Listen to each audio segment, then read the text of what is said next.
A warm welcome to all our viewers. I'm your host Pratiksha Mishra and you're watching another episode of South Asia Focus. Let's begin the show. India and the United States are moving closer to finalize an interim trade agreement with only a few issues left to be resolved.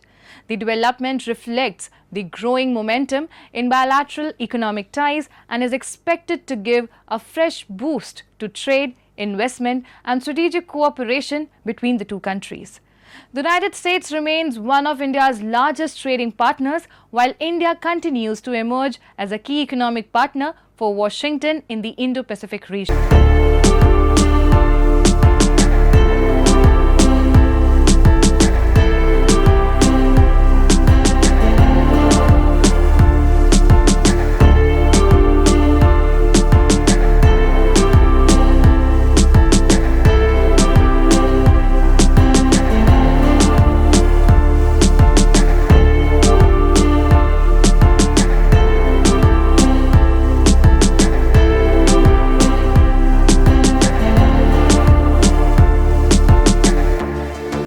And on several occasions expressed the confidence that what we have finalized with the US as the first tranche of the bilateral trade agreement, which was announced by our leaders on 3rd of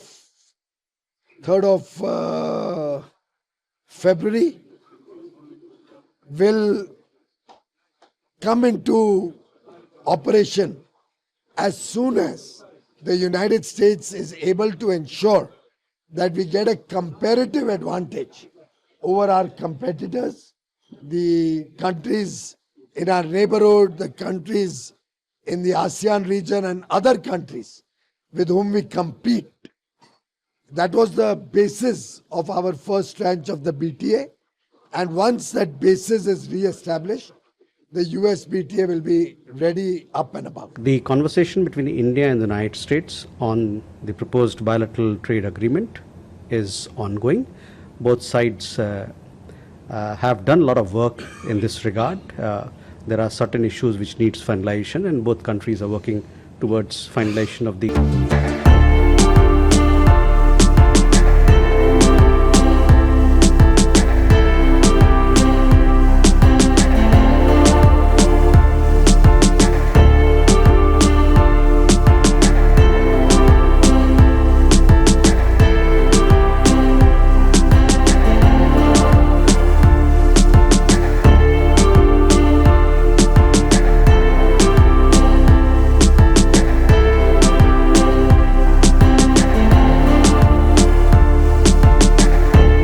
irrespective of the trade agreement. With or without the trade deal, the trade between the two countries is going up. The investment from Indian companies in the US is going up. The investment from US companies into India is going up. So if trade deals happen, great, but without the trade deal, the economic partnership.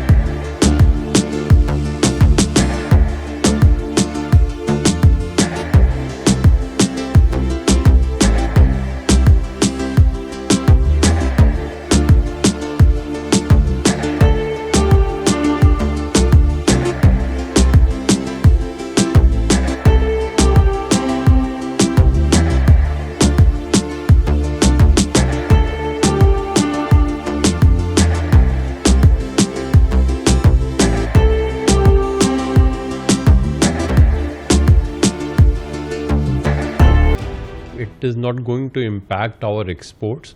If you see that India, beside other 16 countries, is placed into 10% category, where a large number of countries, around 38, has been put into 12.5% category. EU and Taiwan, they are the exception. They are under a 10% category, but that may include the MFN tariff also. And South Korea, Japan, Switzerland, they are in 12.5% category, including our MFN. So by and large, we have got the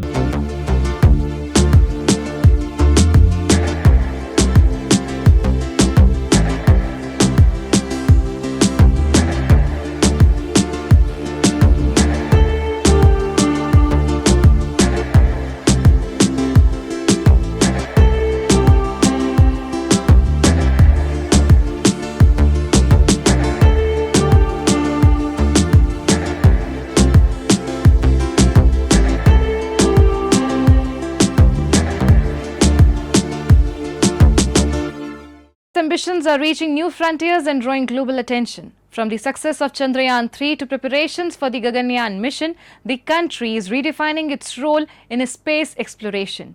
Driving this momentum is a new generation of young innovators developing cutting-edge technologies that are shaping the future of India's space ecosystem. 3, 2, 1, 0. India's recent space milestones have sparked a new wave of innovation among its youth. Inspired by missions such as Chandrayaan 3, Aditya L1 and Gaganyaan, young minds are helping shape the next generation of space technologies. At Space Kids India in Chennai, students go beyond textbooks, designing rockets, building satellites and gaining hands-on experience with real-world space missions. I love missiles, so I really wanted to build missiles. So there is a very small gap between missiles and rockets. So in order to bridge it, Space Kids give me the opportunity to build rockets. So we have already launched 2 rockets. Those are solid propulsion rockets. And now we are under R&D of electric rocket. Space Kids India has pioneered several student-led space missions. Among its landmark achievements is KalamSat, one of the world's lightest and earliest 3D printed satellites. Initiatives like Azadi Sat have introduced thousands of students to hands-on space technology, giving them the opportunity to contribute to real missions instead of only learning about the space in the classroom. NASA के जरिए हमने ये दुनिया के हल्का सा payload है बच्चों को पेलोड समझ में नहीं आता तो इसीलिए हम सैटेलाइट बोलते हैं क्योंकि सैटेलाइट मतलब ऑर्बिट करना है अर्थ को ये पैराबोला है ऊपर जाके नीचे आ गया तो इसको जब हम लॉन्च किए थे 2017 में एकदम हलचल मच गया देश में कि बच्चों के जरिए सैटेलाइट्स बना सकते हैं As India's space ecosystem continues to expand, more young innovators are stepping into the sector than ever before. Dr. Srimati Kisan believes the next chapter of space exploration will be shaped by young talents, bold ideas and breakthrough technologies. जब हम शुरू किए थे बस हम 2 startups थे startup का नाम भी नहीं था शब्द भी नहीं था तब हम आए थे मतलब 2013 में अभी 350 स्टार्टअप्स है We now take you to IIT Madras, where a student-led Mars rover team is pushing the boundaries of space technology through robotics, artificial intelligence, and autonomous systems.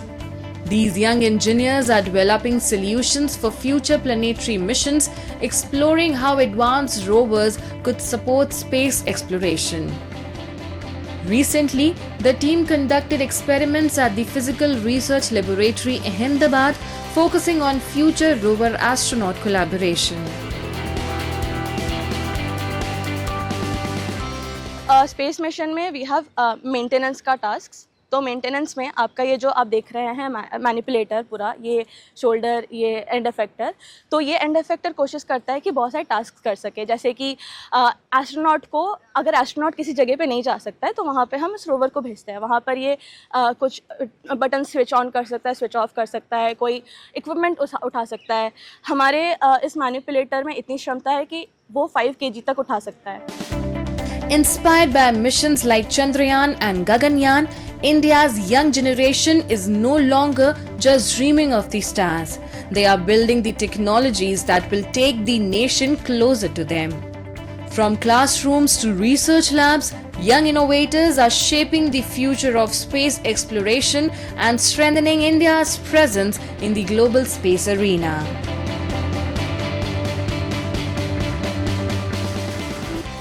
And now it's time for Asia This Week, bringing you the top stories shaping the continent. People gathered at Kathmandu's mighty Gar Mandala in Nepal for a candlelight vigil honoring celebrated Nepali mountaineer Nirmal Purja and other climbers who died in an avalanche on Pakistan's Broad Peak.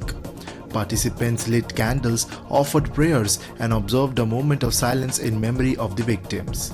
Monks led prayers as mourners held photographs, banners, and incense sticks, paying tribute to the climbers' achievements and contributions to mountaineering.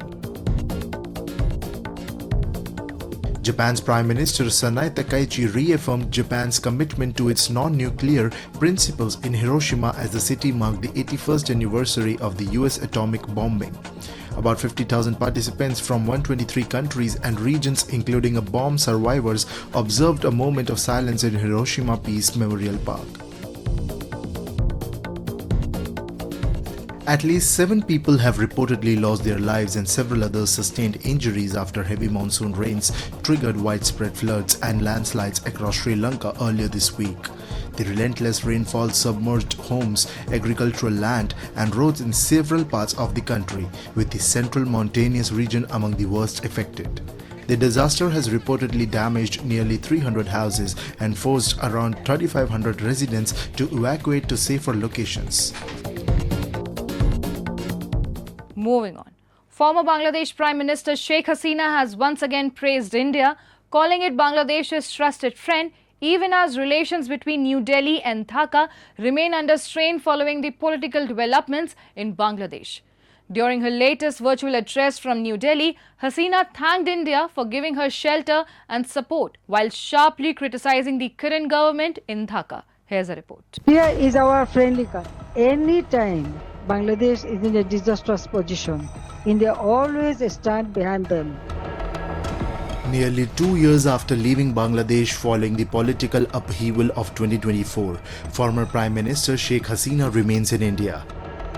Addressing supporters and journalists through a virtual conference from New Delhi, Hasina described India as Bangladesh's friendly country and thanked New Delhi for standing by her during what she called one of the most difficult periods of her life. She also reiterated that the relationship between India and Bangladesh is rooted in history, culture, and the shared legacy of the 1971 Liberation War. During the conference, Hasina announced that she intends to return to Bangladesh in December despite facing legal cases and a death sentence handed on in absentia. She demanded the lifting of the ban on the Awami League, the release of political workers, and restoration of what she described as democratic institutions in Bangladesh. Hasina alleged that the cases against her were politically motivated and accused the current administration of economic decline and weakening democratic values. I came here to join these events, and Honorable Prime Minister Sheikh Hasina gave her remarks as she determined to go back by December, and hope she will, with all the measures based on millions of her supporters, and the people are awaiting to welcome her. Defying all the atrocities, killings, rapes, lootings, strict violence, so need to stop. And the economy is ruined in our country. I believe this country is going down because the growth rate, GDP growth rate come 2.2%. It was continuously 6.5% and above. So no foreign investment, no new job creation, and the people lose the job, especially the garments industry. More than 30 lakhs of people lost their job, especially the women. Hasina's advisor and son, Sajib Wazir Joy, also addressed the gathering. He alleged that Bangladesh was moving away from its secular and democratic foundations, warning that the country's current trajectory should be a matter of concern for India and the wider region. Meanwhile, Awami League leaders reaffirmed that the party would continue its political activities despite the ban imposed by the interim government. Awami League is a political party. We will continue our political programs. We will continue to raise awareness amongst the people. We will campaign, canvass, and organize our people. As a political party, we hold demonstrations, we publicize our demands to the people. So we will continue how we had been continuing over the last 2 years, despite the prohibition, despite the ban. The conference has also drawn a sharp reaction from Bangladesh, with Dhaka expressing its displeasure over Sheikh Hasina's address from New Delhi. However, India's Ministry of External Affairs has clarified that the Government of India had no involvement in the event. The MEA stated that the press conference at the Foreign Correspondents Club was organized by a private entity and that the government had no role in hosting or facilitating it. First of all, I agree with what the Government of India has said, what the spokesperson of the Ministry of External Affairs has said. That this is a an event organized by a completely private entity, and Government of India is not involved in any way, nor do they will they have anything to say about what is said there. That's also something entirely for the private entity. So that, I think, is the correct position. New Delhi has consistently maintained that it supports a stable, peaceful and democratic Bangladesh and has called for an environment where democratic rights are respected. The Glasgow 2026 Commonwealth Games may have featured a reduced sporting program, but for India, the Games turned into a story of resilience, versatility and sporting excellence. Despite the absence of traditional medal-rich sports like wrestling, shooting, badminton, table tennis and cricket, India delivered one of its most remarkable Commonwealth campaigns, finishing 4th in the overall standings with 39 medals, 13 gold, 17 silver and 9 bronze. When the sporting landscape changed, Team India changed with it. The Glasgow Commonwealth Games featured only 10 sports, eliminating several events that had traditionally contributed heavily to India's medal tally. Yet, Indian athletes refused to let the reduced program define their ambitions. Instead, they expanded India's success into newer disciplines and proved the country's sporting depth. India concluded the Games with 39 medals, 13 gold, 17 silver and 9 bronze, to secure 4th place on the medal table. While the total medal count was lower than previous editions due to fewer sports, the achievement was widely regarded as one of India's most significant Commonwealth performances because it came without several of its strongest medal-winning disciplines. Weightlifting once again set the tone. Olympic silver medalist Saika Mirabai Chanu opened India's gold medal account with another commanding performance, reaffirming her status as one of India's greatest champions and providing the perfect start to the campaign. सभी का प्यार है वो चीज़ में उन्होंने मुझे pray किया है मेरे लिए तो बस मेरी तो सिर्फ इंडिया के लिए मुझे मेडल देना है वही था बाकी तो पूरा भारतवर्ष ने मुझे प्यार दिया है प्यार किया है उसी ने ही प्यार से नाम दिया है तो thank you so much. If there was one sport that defined India's dominance in Glasgow, it was boxing. Indian boxers delivered an unprecedented campaign, winning 10 medals, including a record 7 gold medals, the highest by any nation in boxing at a single Commonwealth Games. Among these standout performers were Nikhat Zareen, Meenakshi, Sachin Sivaj, Hitesh Gulia, Jadumani Singh, Muskan and Nupur, whose gold medal victories underline India's supremacy inside the ring.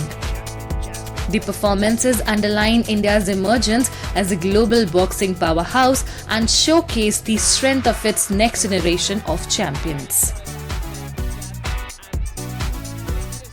It's clear that the boxing future is very, very bright. As you know, we won a historic victory in the Commonwealth Games. No country in the history of the Commonwealth has ever won 7 golds in a single championship in boxing. So, historic win. Very, very proud of our boxers, and we hope that we can carry on like this. At this time, we are one of the top countries in the world, and we want to be the #1 boxing nation in the world. 10 medals overall and 7 gold. 10 medals, 7 gold, never achieved by anybody, as I said. All 10 semi-finalists reached the finals. Our national anthem was played 7 times in a single day. Our national flag was unfurled 7 times in one day. History was also written in judo. India celebrated its first ever Commonwealth Games performance in the sport with athletes securing historic gold medals and proving that Indian excellence is steadily expanding beyond its traditional strengths. Athletics continued to produce memorable moments as India's stars competed against some of the world's best. Olympic champion Neeraj Chopra added another major international medal to his remarkable career by winning silver in the men's javelin, once again inspiring millions across the country. बिल्कुल हमेशा खुशी रहता है कि national anthem बजे, पर ठीक है, मैंने भी अपना सीजन वेस्ट किया है और कमबैक ठीक हो रहा है, अभी बाकी कॉम्पिटिशन्स भी हैं, तो काफ़ी खुशी है. Another remarkable feature of India's campaign came from an unexpected quarter. Nearly half of India's medals were won by athletes from the Indian Armed Forces, highlighting the significant contribution of military sports programs in nurturing elite sporting talent and strengthening the nation's international performances. Beyond the medals, Glasgow reflected a changing sporting culture in India. Athletes excelled across weightlifting, boxing, judo, athletics and para events, demonstrating that India's success is no longer dependent on just a handful of sports. Investments in coaching, infrastructure and athlete development are steadily creating champions across multiple disciplines. The Glasgow campaign also offers confidence for the future. With India preparing to host the 2030 Commonwealth Games in Ahmedabad, the performances in Scotland provide momentum for the country's sporting ambitions and reinforce its growing stature on the global sporting stage. India leaves Glasgow with pride and confidence. And with that, we come to the end of this week's episode. See you next week. Till then, goodbye and take care.